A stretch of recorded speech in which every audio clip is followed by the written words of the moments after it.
Pemirsa, bersama Uray Suciati dalam program News Pemret TV. Untuk berita kali ini, kami akan menghubungi praktisi hukum Daniel Tangkau SH untuk meminta tanggapan tentang petugas Balai POM Pontianak yang mendatangi rumah penemu obat format D Fahrul Lutfi guna melakukan uji klinis produk obat tersebut.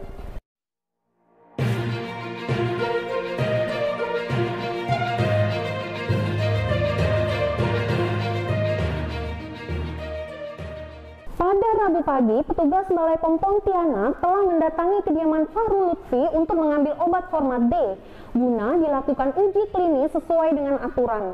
Namun, hal ini justru menuai kontroversi apakah pemerintah Kota Pontianak akan memberi rekomendasi format D sebagai obat corona.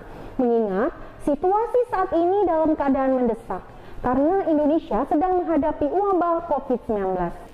Untuk mengkaji tentang persoalan itu, saat ini saya sudah terhubung dengan praktisi hukum Daniel Tangkau. Pak Daniel Tangkau, persoalan obat format D yang diklaim oleh penemunya sebagai obat corona ini masih menuai kontroversi. Hingga kini, pemerintah belum memberi rekomendasi peredaran obat itu ke masyarakat karena terkait aturan. Bagaimana pendapat Bapak? Begini Mbak Uci, untuk itu boleh-boleh saja. Nah, disinilah perlu ada kesaksian bahwa masyarakat ini makan obat antivirus buatan Pak Lutfi, dia sembuh. Perlu ada kesaksian. Nah, satu.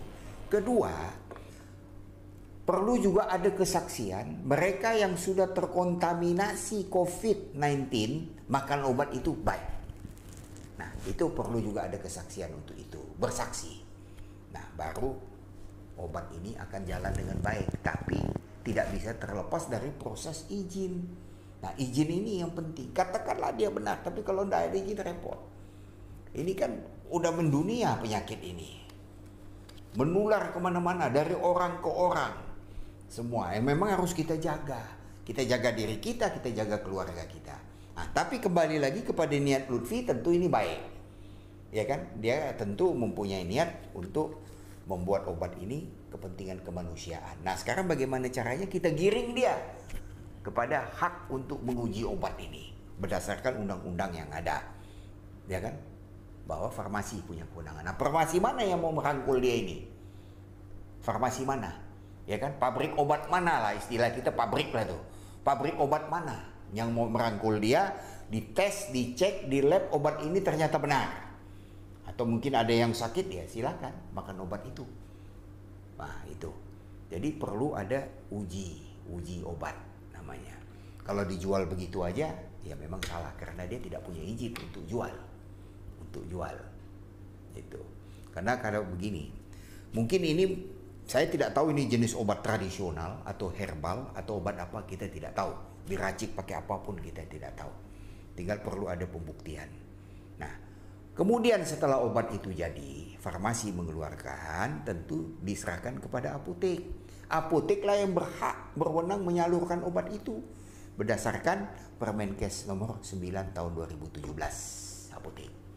Nah, jadi bukan farmasi yang menjual, farmasi jual ke apotek. Nah, ini dia punya standar. Ya kan? Kalau kita misalnya obat yang namanya orang-orang lama, orang tradisional, tentu ada mengatakan ini daun obat, ini daun obat. Tapi itu mungkin orang per orang. Seperti bajakah. Bajakah itu obat anti kanker. Seolah anak wanita dari Kalimantan Selatan. Dan dia berhasil. Diuji materinya benar. Nah, itu diambil. Nah, jadi dia tidak diproses hukum, tapi hasil penelitian dia mengatakan bahwa obat ini anti kanker yang disebut dari bajakah. Kayu bajakah, itu ada di Kalimantan. Nah, kalau yang menyangkut Lutfi juga demikianlah juga. Kita samakan dengan perempuan itu, anak dua itu yang menemukan bajakah ini, yang akhirnya orang banyak jual bajakah di mana-mana. Benar atau enggak itu kita pun tidak tahu. Nah, tapi yang penting kalau menyangkut COVID-19 ini memang perlu kehati-hatian karena ada gugus tugas yang mengawasi ini semua. Masalahnya besar. Dokter aja meninggal, perawat saja meninggal. Nah, ini. Jadi saya minta pemerintah cepat atasi masalah ini dengan baik. Giring saudara Lutfi itu untuk dibuatkan izinnya dan dicek dan recheck benar atau tidak dia dapat menangkal virus 19. Pak Daniel, dalam hal ini ada beberapa orang yang mengaku menderita penyakit yang gejalanya mirip dengan penyakit akibat terpapar COVID-19. Namun ketika mengkonsumsi obat format B, mereka mengaku sembuh. Jadi bagaimana pendapat Bapak? Kita tidak tahu, tadi Ibu Uci bilang memang sudah ada banyak yang makan dan lain sebagainya, tapi sakitnya sakit apa? Apakah itu hanya flu pilek atau demam biasa atau COVID? Kan belum jelas. Nah, ini perlu sebuah kejelasan. Nah, tentu kita sebagai masyarakat akan senang melihat ini. Akan senang.